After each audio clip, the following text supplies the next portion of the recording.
Welcome to the Faith, Fiction, and Folklore podcast, or the Try F podcast, where we try not to F the podcast up like I've done 6 times tonight. Well, we're only counting 3. So today we're talking about an old Geraldo Rivero clip from the news, and it's about what really happened in Afghanistan. Was it from fake news? I don't yeah, think so. back when the fake news ruled the world. Hey, so what this is basically about is, you remember when I said the moment Trump labeled the cartel a terrorist organization, he should have bombed Langley? This is why. So. Yeah, this is crazy, dude. All right, so let's get into it. Welcome back to Fox and Friends. Dave Briggs, he's Clayton Morse, she's Allison Camerata. We're going to head to Afghanistan this morning. One of the biggest obstacles in front of the U.S. troops there in Afghanistan is the opium trade. The Taliban is using it to intimidate the population. Okay. Joining us from Helmand Province is Geraldo Rivera. Good morning to you, Geraldo. Tell us what you've seen during your days there in Afghanistan. Hi, Allison, Dave, and Clayton. Yes, in some ways, the Marines' brilliantly executed invasion of Marja, this town in the middle of Helmand Province, was the easy part. The hard part now is governing this province, a province, as you suggest, that has become addicted to opium in many, many ways. That is the principal crop that is being grown here. The Taliban lend the farmers the money. They are indebted to the Taliban. They have to grow the opium. Now the Marines, in their success, are in a sense a victim of their success, because now the population is, they have these opium fields, and we are tolerating it. We are tolerating the cultivation of the opium because we know that if we were to destroy it now, the population would turn against. Oh, no. We have no choice. We've got to grow the opium for America. Oh. We just have to. This is a beautiful clip, Cody. Yeah, it's great. Well, you can already tell right at the beginning. The soldiers, brilliantly. It's like somebody wrote this, like right out of the blue. Like, it just brilliantly. It's like, man, you guys, it just is infuriating, because at the time, before the internet, you didn't catch all this. But ever since the internet, like, you look back at this stuff, it's like listening to a laugh track. It just kind of makes you grit your teeth a little bit. You're like, oh, they wrote the whole thing. Yeah. Oh, it was all canned. It's all a marketing pitch. Good night. It's crazy, dude. The thing that got me... let's keep watching the video. I'll save it for later. All right.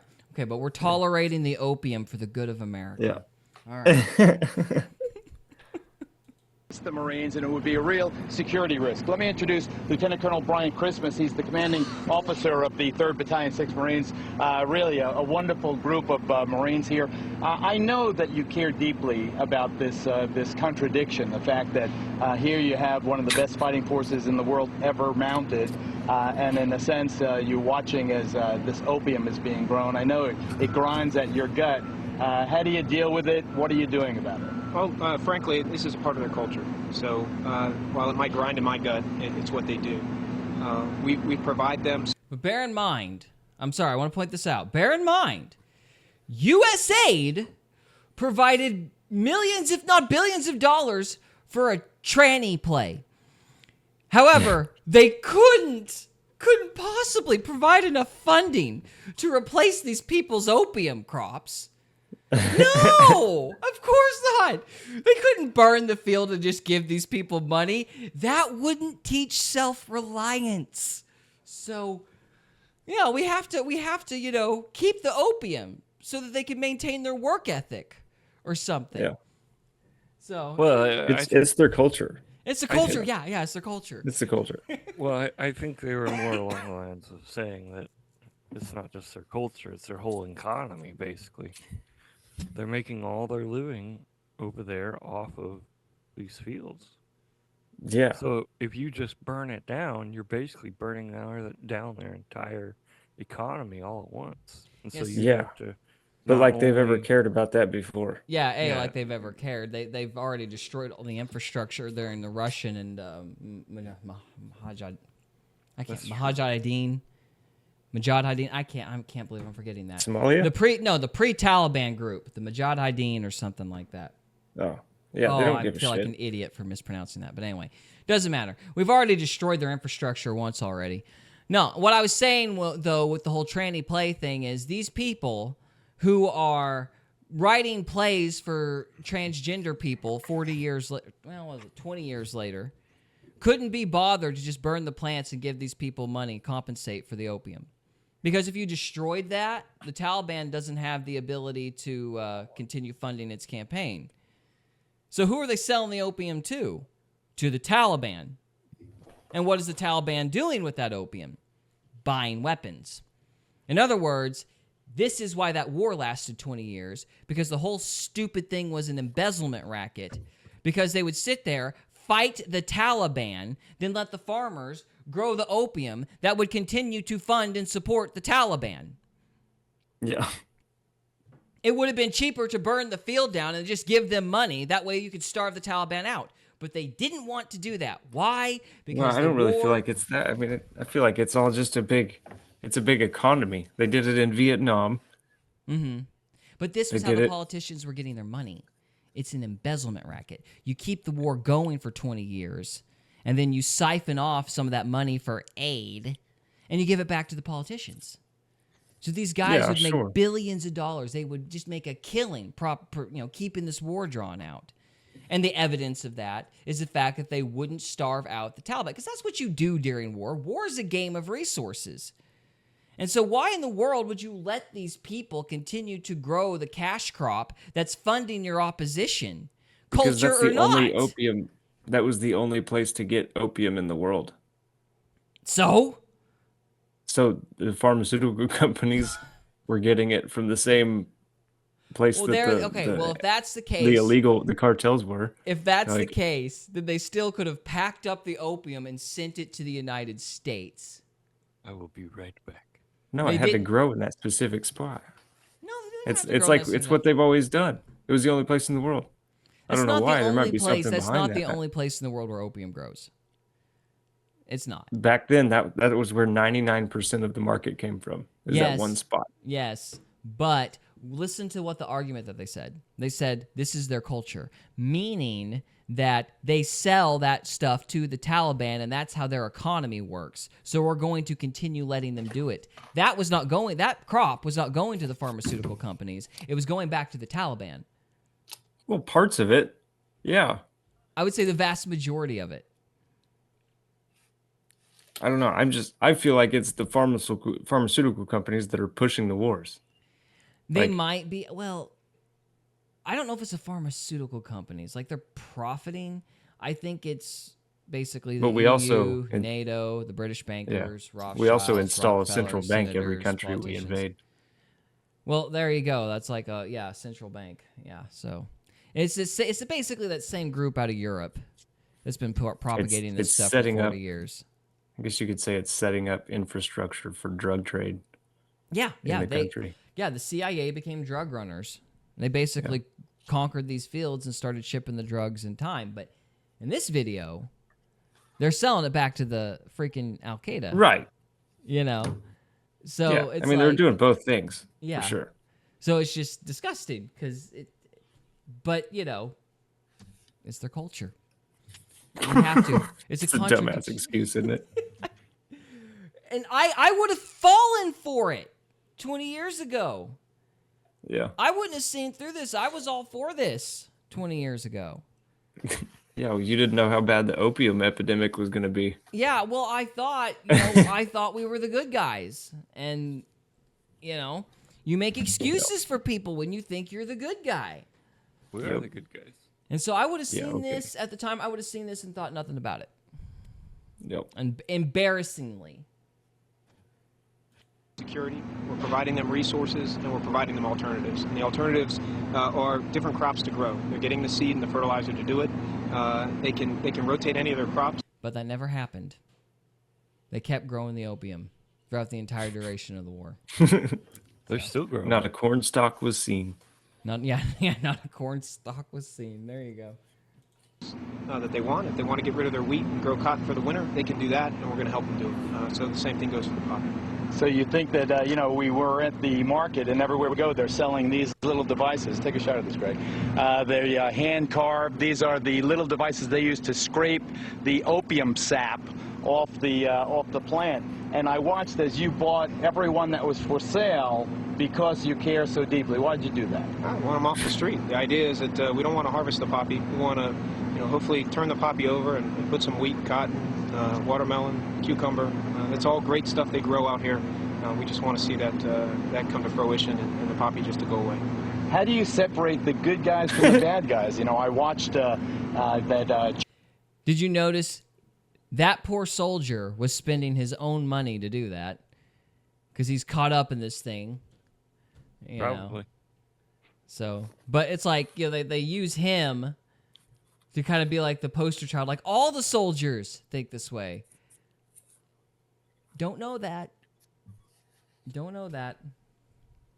Yeah. So, you looked like you had a thought a second ago, Cody. I was just thinking he bought them all to use. Oh, you For bought the soldiers. Gotcha. You're much more cynical than you're being hopeful. I'm the one being the cynic. I'm like, he's probably the only guy that even did that. So. Yeah. Oh, well. All right, here we go. Checkpoint you had. The cars are out on the road. That's the good news. The bazaars are coming back to life. That's the good news. But I don't know, how in the world do you tell a Taliban from a guy who just lives in the neighborhood? You don't. They do. And I'll tell you, the majority of those people are good people. The ones that are bad are really bad, and they've convinced some of the good people to be bad. You can follow that. Bottom line is most of them are on the fence, and it's just a matter of showing them the good, showing them the fact that the Giro government is here. It's going to make a difference, that we're here to help them with that security and those resources, but they're the ones that are going to make the difference. There are a few bad people. The majority of them are good. But I fault the politicians for putting the Marines in this position, where we can't eradicate these crops for security reasons, and these guys, after winning the war, in a sense, now have to fight this fight. But next year, hopefully, it'll be better. I just want to quickly pan around, see some of the 3rd Battalion 6th Marines. There's the Master Gunnery Sergeant. There's the top ranked enlisted man. Next to him is Captain Black. He had a visit. Quick, who visited you a couple of weeks ago? Prince Charles came down a couple of weeks ago. And the Brits like him? I mean, you guys like him? Yeah, it's good that he came out, saw the guys, went out to the pubs and engaged with the guys. That was good. Good morale. So we had a visit from Prince Charles, and the Marines are doing the good thing. Dave, Clayton, and Allison, back to you guys in New York. Thank you so much, Geraldo, thanks so much. I mean, he just explains it better than we can ever read. Yeah, he explained it all right. To me, the Taliban is like our version of the Mexican cartel. Yeah, I can see that. So we got in kind of a turf war with them and tried to kick them off their crops, and those are the bad people that he's referring to. It's the people that are trying to take their jobs back. They could have bought it and destroyed it and starved the army out, and they didn't. Yeah, but then the pharmaceutical companies wouldn't have made a whole bunch of money. Oh no. Oh, no Oxycontin or whatever they use. On crippling their population with painkiller addiction.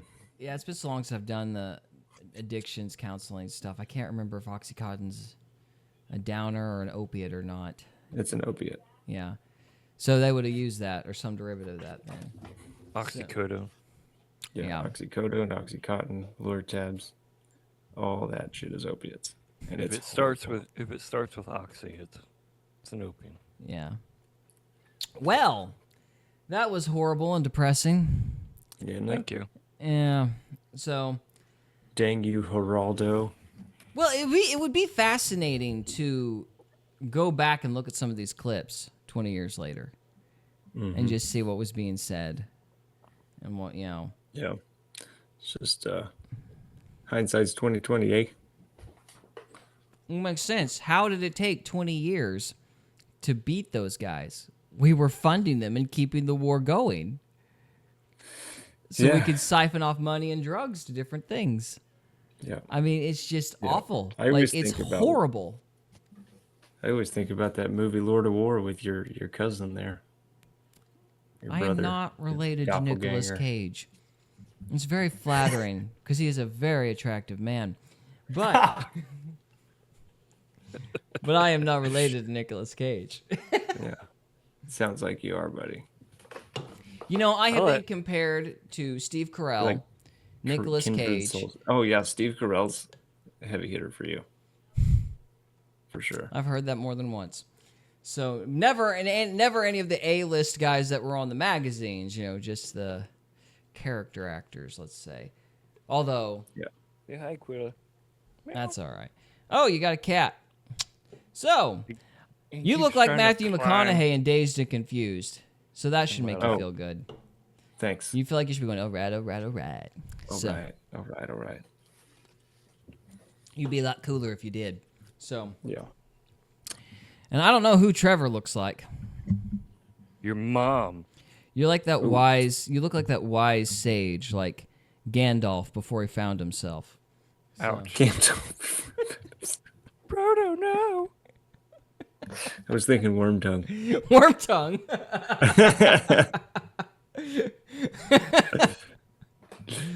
Oh, man. So, okay, I have no idea how much time we spent on that. I don't know if it was close enough to call it an episode or not. 9:23. Yeah, 20 minutes. People like short shit. 9:23, 20 minutes. Yeah, it's just I got to get it on Buzzsprouts, so need like at least 23 minutes. But that's okay. So let's We can nomenclature for a few more minutes. nomenclature. Nomenclature? Well, that was going to be part 4. Is We're that gonna a do the verb? experiment. Nomenclature. No, it's a noun. It's Yeah, like Trevor your used it as a word verb. selection. Yeah, I know. That wasn't right. I could dad joke for another 5 minutes. Oh gosh. Oh no, don't do that. We I don't got a want to good lose one. all All our right, viewers. let's try to stay on topic. Let's try and stay on topic because you know the CIA has been the core through line in all this. So we can talk about this for another 10 minutes. We can do this. So, Okay. all right. So with the Afghanistan war over, they moved to Ukraine. I don't know of any heavy drugs being shipped in Ukraine. So, what other than There just like destroying the whole world and the current order and kicking off nuclear Armageddon, what do you think the CIA is really trying to do with Ukraine? What do you think they really want? Do you think they're just trying to antagonize the Russians into dropping a nuke, or do you I think don't know. that they? Well, I don't think nukes are real, but I don't know what they're doing with their end goal with Russia, but it seems like so far it's just been a big embezzling racket. Yeah, I Like have a that's- scary theory about Germany and I what haven't Europe's seen doing much anyway. more than that. Go ahead. I think they're implementing step 2 of their replacement migration scheme. They shipped all the immigrants up there for the last 10 years or so. Now they got to kill everybody off because you'll notice they're wanting to make women join the draft in some of these European countries. So what are they going to do? They're going to ship all the white people to that meat grinder, kill them off, and then that way the immigrants become the bulk of the population, and those guys think it'll be easier to control. I think Yeah. it's quite. This is the replacement part of the replacement migration scheme. That's kind good of. I'm theory. starting to suspect that. I like that. Yeah, it's dark and terrible, and all that good stuff. But anyway, We do live in the darkness. I hope that's about to change because I'm Is, getting kind uh, of sick of it. Is Zelensky? Are we friends with him? I don't know what happened with that whole meeting. I think they got mad at each other, right? Yeah, they got mad at each other. He keeps saying he'll sign and then he won't because he's got, like, personally, this is just my opinion. I think he kind of wants to, but NATO won't let him because NATO's the one that's really the power behind this war. If the second he signs a deal, they're going to kill his butt because he's no longer useful. He's there to manage the decline of Ukraine. He's there to be the petty dictator that they can blame for it all blowing up. Yeah. But as far as he's concerned, imagine he just wants to breathe until it blows up. And if he signs a deal, they might not let him. Yeah. That's speculative, but I think he's in a spot where he's like, his job is to string everybody along. Tell Trump, act like you're cagey with Trump. Say, oh, yes, I'll do that. Oh, no, I won't do that. And he's just going to go for as long as he can get away with it. And I don't know what Trump can do about it. mean, I'd hate to say this because, I had a friend in college from Ukraine. I'm, like, kind of sympathetic with the Ukrainians. But at this point, I'm like, why don't you just let the Russians have it? Like, if I were Trump and this would take everybody off and make so many people so mad, I would, like, join the Russians and then just have them take Ukraine quickly and just be done with it. Yeah. That would just, like, that would upset the apple cart. I don't see why anybody would get mad. I don't like him, but he's like a regular bad guy compared to one of these Machiavellians. Like, there's different kinds of villains in this plot. You've got basically Xi Jinping and Putin and these kind of gangster dictator types that still love their country. They want their country to be the best. They're competitive. They're willing to cheat, lie, steal, and do all manner of evil things to make sure that happens. But that's what you would expect from your run-of-the-mill dictator, And so you've got that bunch. They're not good guys, but you've got them compared to a bunch of pedophiles in Europe. So who do you prefer to follow? At least they're men, Yeah, unless they identify otherwise. So. Well, I mean, I'm saying like Putin's like he's a man. Oh, okay, yeah. Well, anyway, yeah. So, but the thing is, that group out of Europe, in my opinion, they're part of that old eugenics cult. They've adopted this Malthusian thing where you have to like decrease the world's population and all this and that, and you have to manage a decline because the industrial revolution made us too big or some such thing. But they're adopting the ideas of Thomas Malthus and really Hitler and all those guys, which makes sense. Soros was a Nazi. Schwab's dad was a Nazi. These guys had this ideology that you had to basically wipe out a huge chunk of the world because of evolutionary doctrine and Thomas Malthus. I mean, it's the same crowd who has the same ideas from the turn of the 20th century. And you're fighting this extinctionist cult on the one hand, and you're fighting average dictatorial gangsters on the other. So it's like there really aren't good guys here. Like, it kind of sucks all the way around. And America has been so desensitized to degeneracy that when Putin goes, you shouldn't let trannies run your society, we're like, that man is a reformer. He's the next Martin Luther. It's like, no, it's called having a baseline of morality, you saps. Yeah. I mean, he'll gut you if you cross him, but he doesn't believe in trannies. So there's that. So this is I like it. These are our choices. And they all suck. Yeah. So I don't know. I mean, like, I feel like Trump, for as good as a negotiator as he is, he doesn't realize that killing people is the point. As far as like Europe is concerned. Yeah. NATO and Zelensky, like the murder is the point. And if they can get a nuclear bomb to drop, so much the better. I'm not sure that's necessarily it. I do think it's a replacement phase for their populations, so they can, because they've got to outrun the populist movement, because the populists figured them out. All these guys that like, we want Germany to be Germany again. We want Britain to be Britain. We want Italy to be Italy. Like, everybody's like, we want our countries to be sovereign and we want to have national pride again. And so everybody's like, basically creating coalitions around this nationalist idea. They got to beat that. There's only one way to beat that. They got to beat that by killing people, but they got to look like they're not the ones killing people. So let Putin do it. I.e. vaccines.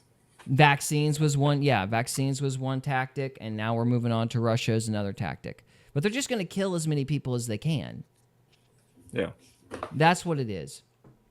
So, okay. That was a horribly dark conversation, but it killed 10 minutes, so I think we're done with this episode. Who wants to sign us off? Nice. Yeah. Thank you for watching this episode of our podcast, where we try not to F it up, and we will see you on the next one.